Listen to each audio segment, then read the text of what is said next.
स्वच्छ आणि नीटनेटके घर हे आनंदी कुटुंबाचे प्रतिबिंब असते. घर फक्त चार भिंतीचे नसते, तर ते प्रेम, स्वच्छता, आपुलकीचे मंदिर असते. जिथे स्वच्छता तिथे आरोग्य, प्रेम आणि आपुलकी ही राहते. सुंदर घराची ओळख फक्त सजावटीने होत नसते, तर तेथील स्वच्छता नीटनेटकेपणाने होत असते. तर घर स्वच्छ ठेवा आणि आपले मन ही तसेच स्वच्छ आणि निरोगी राहील. तर हाय, हॅलो, नमस्कार, मी पायल. सकाळची सुरुवातीला तर मी देवपूजा हे सगळं करते, पण झाडांना पाणी देणं सकाळच्या वेळेत मला ज्याकडून तर होत नाही. हे काम मी दुपारच्या वेळेत करते, जेणेकरून आहे ना मला सकाळची धावपळही होणार नाही आणि झाडांना पाणीही होईल. आता दुपारच्या वेळेत मी जेव्हा ऊन असतं तेव्हा मी देत नाही. जेव्हा उन्हाच्या टायमाला आहे ना पाणी झाडांना देऊ नाही म्हणतात, तर मी आहे ना संध्याकाळी देते. पण आज काय झालं की दुपारी थोडंसं ऊन असतं, तरी यावेळेस आता पावसाळा चालू आहे, तर पावसाळ्याचं काही ऊन एवढं नव्हतं, आभाळ आल्यासारखं होतं. त्यामुळं मग म्हटलं चला आता झाडांना पाणी द्यावं. कारण कधी कधी आहे ना विसरून गेलं की मग विसरून जातं, आणि झाडांना पाणी खूप महत्त्वाचं असतं. त्याची वाढ पाण्यावर अवलंबून असते, आणि आपण जे थोडीफार खतं टाकतो, कारण आहे ना जमिनीमध्ये झाडं लावली तर त्यांना पोषण तत्व तेवढं मिळतात. पण कुंडीमध्ये झाडं लावली की त्यांचं आयुष्य हे लिमिटेड असतं, छोटंसं असतं.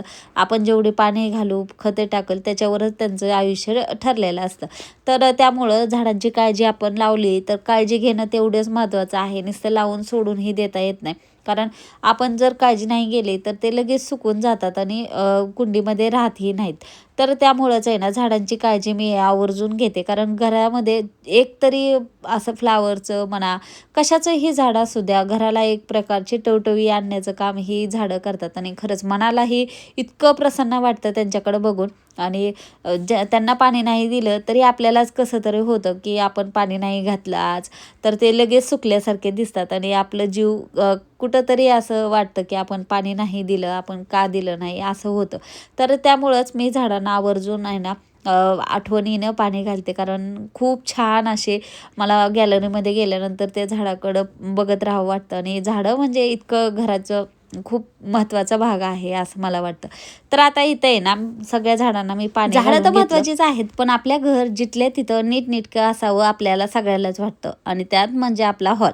आता हॉल हा घराचा सर्वात महत्त्वाचा भाग म्हणलं तरी काही हरकत नाही. कारण आपण जे पाहुणे येतं व कोणी आपल्या घरी आलेलं ते सगळे हॉलमध्ये असतात, आणि हॉल आपला नीटनेटका आकर्षक दिसण्यासाठी आपण आहे ना खूप सारी मेहनत घेत असतो. आणि आपल्याला आहे ना हॉल, कधी कधी बेडरूममध्ये थोडासा राडा असला तरी चालतो, पण हॉलमध्ये राडा असेल तर कोणी अचानक आलं तर मग आपली जी धावपळ होते ती वेगळीच, आणि आपल्या मनालाही एक रुकरुक लागते की आपण आहे ना आपल्या हॉलला असा होता. त्यामुळे मग समोरनं येणारा काय म्हणेल की ह्यांच्या घरी काही राडाच असतो का, तर असं वाटायला नको. त्यामुळं आपल्याला प्रत्येक वेळेस असं वाटतं की आपलं घर नीटनेटकं स्वच्छ असावं.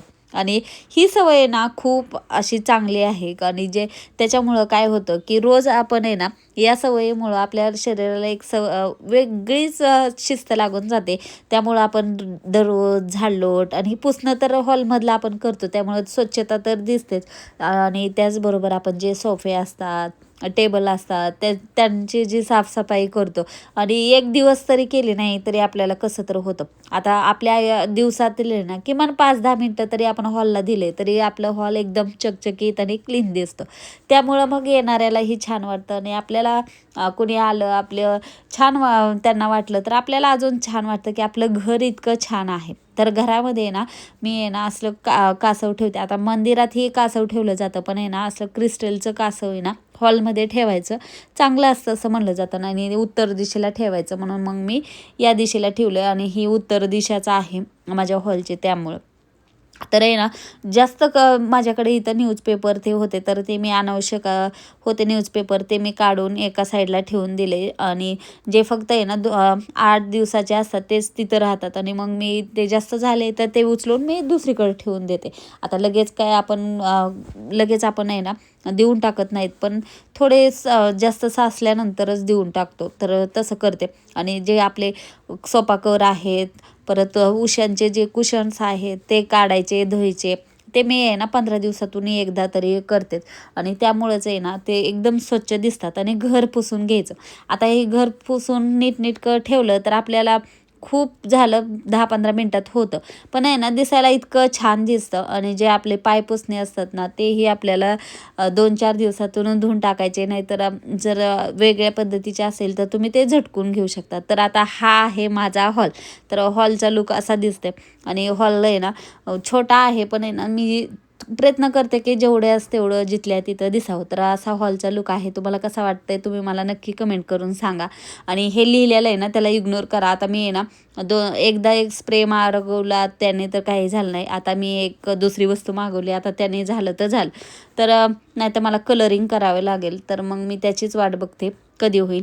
तर आता इथं माझं हॉल मी तुम्हाला दाखवला कसं क्लीन केलं आहे. आणि आज आहे ना आता आषाढ महिना चालू आहे म्हणून म्हटलं आज आहे थोडा वेळ तर एक काम करून घ्यावं. तर आषाढ महिन्यामध्ये आहे ना तळणं मळणं असलं की या गोष्टी खूप केल्या जातात. त्यामुळं मग यावेळेस मग मी लाडू करायचा विचार केला की आता धपाटे ते तर आपण करतोच, खूप वेळेस करतो.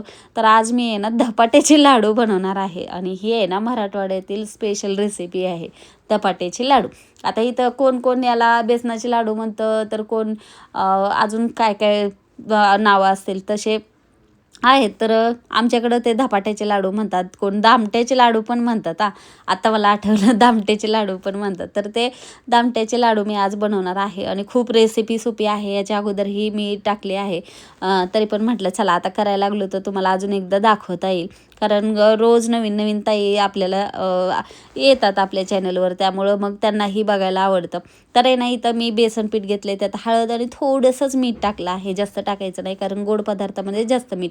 ते मळून घेतलं आहे आपण कणिक मळतो तसं, आणि तुम्ही लाटून घेऊ शकता किंवा हातावरही थापता येतात ह्या, किंवा तुम्ही असं जे आहे ना पुरी मेकर आहे त्याच्यावरही करू शकतात. आता आपली मर्जी, आपल्याला फक्त आहे ना हे व्यवस्थित मळून घ्यायचं कणकेसारखं.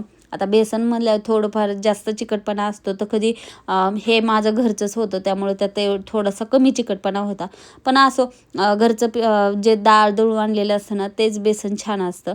आणि हे जरा थोडंसं मोठं आणायचं. जर तुम्ही दळण आणत असेल ना थोडंसं मोठं म्हणजे जाड पीठ असलेलं तर खूप छान होतात. तर इथं आहे ना मी तळून घ्यायला लागले आणि पुऱ्या आपण जशा करतो ना चपातीच्या म्हणा रव्याच्या म्हणा तशाच फक्त तळून घ्यायच्या आहेत. आणि ह्या फुगतात ही फक्त आहे ना कच्च्या राहिल्या नाही पाहिजे, जास्त आपल्याला कडकही काढायच्या नाही आहेत, पण त्या व्यवस्थित तळून झाल्या पाहिजेत. इतक्यापर्यंत आपल्याला तळायचं आहे, त्याचा जास्त कलर आपल्याला चेंज करायचा नाही. बघा इतके छान पटकन होतात आणि असं वाटतं की आपण पुऱ्या केल्या आहेत का काय, पण नाही ना त्याचे लाडू होतात. आता पुढे जाऊन तुम्हाला मी दाखवते किती पटकन होतात. आणि आता म्हटलं चला आता लाडू तर करणार आहे तर चला शेव पण करून घेऊ. आता मी आहे ना नॉनव्हेज पदार्थात आहे ना शेव अशी बारीक करून टाकते मिक्सरमध्ये, तर त्यामुळं नॉनव्हेज भाजी माझी इतकी छान होते. तर तुम्ही ही ट्रिक ट्राय करून बघा. नॉनव्हेज भाज्याला शेव टाकायचे.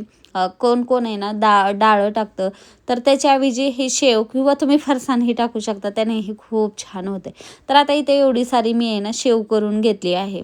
आणि आता जे दामटे आहेत ना त्यांना आपल्याला पाक बनवावं लागतं. तर आता जेवढे आपण आहे ना आता मी अंदाजानेच घेतले. आता तुम्हाला सांगते 1 किलो दामट्याचं पीठ असेल, बेसन असेल तर आहे ना 1 किलोच आपल्याला साखर घ्यायची आहे आणि जेवढं साखर बुडेल एवढं पाणी टाकायचं आहे. आणि ज्या दामट्या केल्या आहेत, पुऱ्या केल्या आहेत, त्या आपल्याला मिक्सरवरनं, आता कोण कोण हातावरही चुरतं, पण हातावर एवढी चुरण्याची माझी तर हे नाही आहे.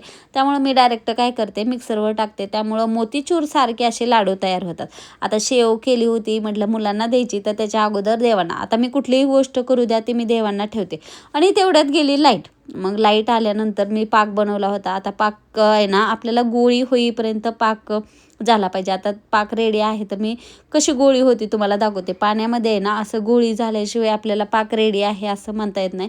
थोडा आपल्याला पाक व्यवस्थित केला तर हे टिकतं, नाहीतर मग आहे ना लवकर खराब होतं आणि वळल्यानंतर आहे ना लगेच असं बसतात. त्यामुळं मग व्यवस्थित पाक झाला पाहिजे, पाकावर सगळं अवलंबून असतं. आता जे दामट्या केल्या होत्या ते सगळं मी बारीक करून घेतले आणि ते आपल्याला गरम आहे तेव्हाच आहे ना याच्यात टाकायचं आहे पाकामध्ये आणि आपल्याला हलवून घ्यायचं आहे.